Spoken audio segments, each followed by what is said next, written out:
Et yo les gars, j'espère que vous allez bien. De retour pour une nouvelle vidéo. C'est votre J. Ouais les gars, je suis encore là pour une nouvelle vidéo. Merci toujours pour les personnes qui continuent par liker. Merci aux personnes qui continuent par s'abonner. Merci aux personnes qui commentent. Merci pour la force que vous me donnez. Petit à petit, on gravit les échelons. Je continuerai toujours par vous donner de bonnes informations. Je continuerai toujours par voilà quoi, donner les détails, tout ce qui va avec et tout ça. Donc j'étais là, j'étais assis, je réfléchissais et tout. Et je disais, mais attends, souvent on parle de développerie, on parle de États-Unis et tout ce qui englobe la vie aux États-Unis. On parle de la green card, la carte de résidence permanente. Mais c'est quoi la carte de résidence permanente? Elle ressemble à quoi? Quels sont les avantages de cette carte? Donc aujourd'hui, je vais vous parler des avantages d'avoir une carte de résidence permanente. Donc d'avoir la green card, la carte verte. Et les avantages, donc ayant cette carte, ça te procure le statut légal de résident permanent américain. On est d'accord? Donc, pourquoi on l'appelle carte verte, green card? Communément, on l'appelle green card. Mais en français, on dit la carte de résidence permanente. Mais c'est la green card. La green card, juste parce que c'est une carte verte. Donc, je vais vous la montrer. Restez scotché, pardon, jusqu'à la fin de la vidéo. Et jusqu'à ce que je finisse la vidéo, je vais vous montrer ce à quoi ça ressemble la carte de résidence permanente et à quoi ressemble le numéro de sécurité sociale. Bien sûr, je ne vais pas vous montrer mes informations, mais vous allez juste voir en gros ce à quoi ça ressemble et tout ce qui va avec. Voilà. Donc, on est d'avis, vous êtes d'avis avec moi, si vous aviez suivi mes précédentes vidéos, que lorsque vous venez aux États-Unis à travers un visa immigrant, donc notamment avec la développerie ou avec le recoupement familial, vous avez droit à un statut légal aux États-Unis, qui est le statut de résident permanent. Résident permanent, vous avez à votre actif une carte de résidence permanente de 10 ans, qui vous permet donc après 5 ans d'être éligible à la demande de nationalité. Donc, vous pouvez demander à être naturalisé américain, posséder la nationalité américaine et devenir citoyen américain. Bien sûr que entre un résident permanent et un citoyen américain, qui sont les deux cadres légaux de vie aux États-Unis, il n'y a pas vraiment de différence, mais je vais m'appesantir alors sur les avantages d'être résident permanent et vous allez voir que ça vaut le coup d'être résident permanent. Être résident permanent d'un pays ne veut pas dire qu'on délaisse son pays au profit d'une autre nationalité. Quand bien même les États-Unis acceptent la double nationalité, moi je suis togolais, le Togo également accepte la double nationalité. Donc même si demain je devenais américain, je peux devenir américain et togolais également. Donc je garde ma nationalité togolaise, mais j'augmente à ma nationalité togolaise la nationalité américaine et vice versa. Donc, alors, les avantages donc de cette green card, donc les avantages de la green card, d'abord, cette green card, la green card vous permet de vivre et de résider légalement sur le sol américain. Donc, quand les gens viennent, ils cherchent papier et tout, les gens n'ont pas de papier et tout ça, ils cherchent la carte de résidence permanente. Cette carte vous permet de vivre, de travailler, de circuler librement aux États-Unis, dans les 50 États des États-Unis. Ça, c'est le premier avantage. Donc, ça veut dire quand vous cherchez un boulot, quand vous voulez aller à l'école, vous voulez faire quelque chose en tout cas, le simple fait que vous soyez résident américain, on vous considère comme si vous étiez né aux États-Unis, vous êtes de nationalité américaine. Vous voyez? Donc, quand vous cherchez un boulot, vous avez un statut de résident permanent, directement vous avez le boulot. On ne va pas vous dire, ah, ce boulot-là, c'est pour les résidents américains, ce boulot-là, c'est pour les citoyens. Non, non, non, non. Vous avez les mêmes droits dans la recherche de boulot. Vous avez les mêmes droits au niveau du logement, les mêmes droits au niveau de la circulation et tout ça. Quand vous voulez faire des papiers administratifs et tout ça, vous êtes résident américain, vous êtes légal sur le territoire, vous avez les mêmes droits comme un Américain qui est né aux États-Unis et qui a la nationalité américaine. D'accord? Ça, c'est le premier avantage. Donc, circuler librement, travailler librement, vivre librement aux États-Unis. Deuxième avantage, vous avez la possibilité, avec votre statut de résident permanent aux États-Unis, de faire venir les membres de votre famille. Bien sûr que quand vous êtes citoyen américain, cet avantage-là est plus élargi dans la mesure où étant citoyen américain, vous pouvez faire venir vos parents, vous pouvez faire venir, comment ça s'appelle, vos frères, vos sœurs, en tout cas, voilà, des familles éloignées. Mais quand vous êtes résident permanent, vous pouvez faire venir notamment vos enfants et votre femme. C'est-à-dire que moi, où je suis, s'il arrivait que je me marie à une fille au pays, en Afrique, étant donné que je suis résident permanent, je peux engager les procédures auprès de l'immigration et demander donc au gouvernement américain que je souhaiterais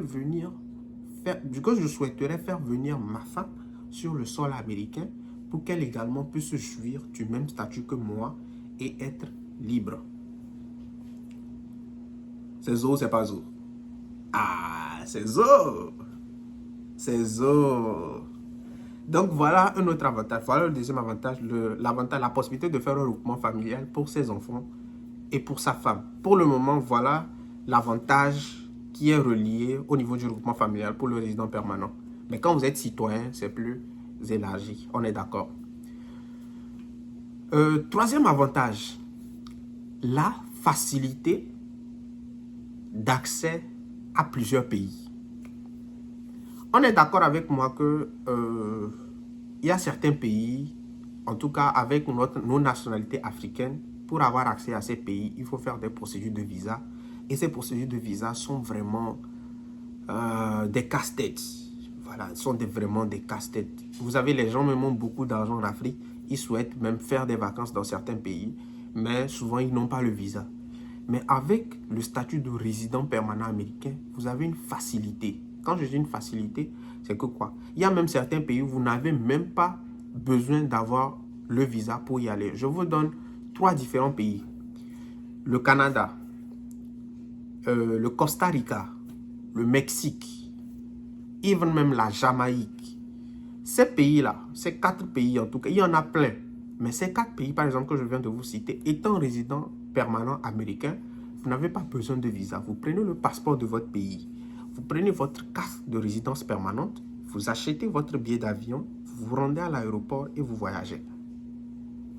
Le Canada, le Costa Rica, la Jamaïque et puis le Mexique. Si ce sont des pays où vous avez envie de visiter tout ça, ayez la carte de résidence permanente américaine et vous irez dans ces pays-là sans visa.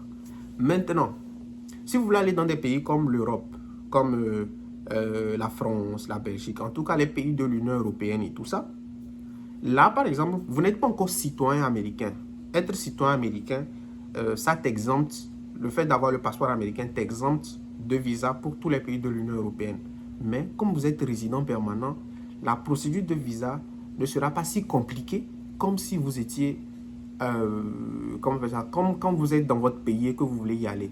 Parce que quand vous faites votre procédure de visa, d'abord vous la faites aux États-Unis, à l'ambassade. Par exemple, je vais aller en France, je vais demander un visa à l'ambassade de France en tant que résident permanent américain d'origine togolaise, parce que je suis togolais. Pas comme si j'étais au pays où je vais demander un visa en tant que togolais. Non. Mais cette fois-ci, je suis résident permanent togolais et américain vivant aux États-Unis d'origine togolaise. Donc, ils vont tout à fait me donner le visa parce qu'ils savent que je ne vais pas aller caler là-bas. Parce qu'ils savent que si je cale là-bas, je vais perdre mon statut de résidence permanente. Vous voyez? Donc, ils vont facilement me donner le visa. Donc, la facilité d'accès dans l'obtention de certains visas et la facilité de voyage dans certains pays où tu es exempté de visa. Donc, voilà un peu quelques avantages de la green card, le fait d'avoir la green card et tout ça. Et tout. Je vais donner alors un dernier avantage. Et si vous voulez plus d'avantages, dites-le moi dans les commentaires. Je vais également vous les donner. Mais je vais également, dans une autre vidéo, donner les inconvénients d'être résident américain. Parce que quand on parle d'avantages et inconvénients, le dernier avantage, c'est la facilité d'aller à l'école. Je m'explique. Vous savez qu'aller à l'école aux États-Unis exige des sommes exorbitantes. il faut beaucoup d'argent pour aller à l'école aux États-Unis. Les universités coûtent cher. Mais, étant résident permanent, vous êtes considéré comme faisant partie des États-Unis, comme si vous étiez né ici, comme si, voilà quoi, vous faites partie de la famille américaine. Donc, vu que ça coûte cher l'école ici, vous payez les mêmes frais comme quelqu'un qui est né aux États-Unis, comme un Américain de souche. Vous voyez un peu? Et vous avez la possibilité de faire également des prêts au niveau de l'État pour financer vos études. Ce que quelqu'un qui n'a pas le statut de résident permanent ou la nationalité américaine ne peut pas faire. Voilà pourquoi les étudiants, quand ils viennent étudier aux États-Unis, ils doivent démontrer qu'ils ont les capacités financières pour étudier aux États-Unis. Et après leurs études, et ils veulent rester, ils sont obligés, désolé pour le bruit, c'est un camion qui vient ramasser les ordures. Donc, ils doivent, après leurs études, démontrer, s'ils veulent rester, bien sûr, avoir une entreprise qui va accepter les sponsoriser pour qu'ils puissent bénéficier de la carte de résidence permanente. Donc, tout ramène au fait à la carte de résidence permanente. Or que vous l'avez déjà, soit parce que vous avez fait le point familial, soit parce que vous avez gagné à la loterie Visa. Donc, vous avez la facilité d'aller à l'école. Parce que vous êtes résident permanent, vous pouvez demander des prêts à l'université, au gouvernement, que vous allez payer une fois que vous aurez votre diplôme. On est d'accord? Donc, voilà un avantage également de plus pour les résidents permanents américains. Si vous voulez encore d'autres vidéos sur les avantages d'être résident permanent américain, n'hésitez pas à me le dire en commentaire, je ferai plus de vidéos. Mais les inconvénients, la prochaine vidéo sera basée sur les inconvénients d'être résident permanent américain et la différence entre un résident permanent et un citoyen américain, quand bien même cette différence n'est pas trop grandiose. Alors pour clore ma vidéo, le moment attendu par certains, à quoi ressemble une carte de résidence permanente? À quoi ressemble une carte de résidence permanente? Donc je vais vous la montrer et vous allez voir. C'est les deux documents légaux aux États-Unis. La carte de résidence permanente et le numéro de sécurité sociale. On ne se promène pas avec cette carte ici aux États-Unis. Elle reste au fond de ta valise quelque part. Et ce n'est que quand tu veux sortir du territoire américain que tu utilises cette carte-là qui va te servir de porte d'entrée quand tu vas vouloir re-rentrer. C'est ça qui va montrer à l'immigration que non, tu résides et tu as un statut légal aux États-Unis. Sinon, pour se promener ici aux États-Unis, tu as ta carte d'identité et tes cartes bancaires pour faire tes achats et tout ça. Voilà ce qu'il te faut pour te promener. Sinon, le numéro de sécurité sociale, c'est un numéro à retenir par cœur. On ne le divulgue pas n'importe comment. Et la carte de résidence permanente, c'est à garder au fond de ta valise. Donc, le moment attendu, je vais cacher d'abord mes informations, comme ça. Voilà. Donc, vous pouvez bien voir. Voilà, ça c'est ma carte de résidence permanente. Vous allez voir ma photo. Vous allez voir, c'est écrit Permanent Resident, United States of America. Et vous allez voir les dates en bas.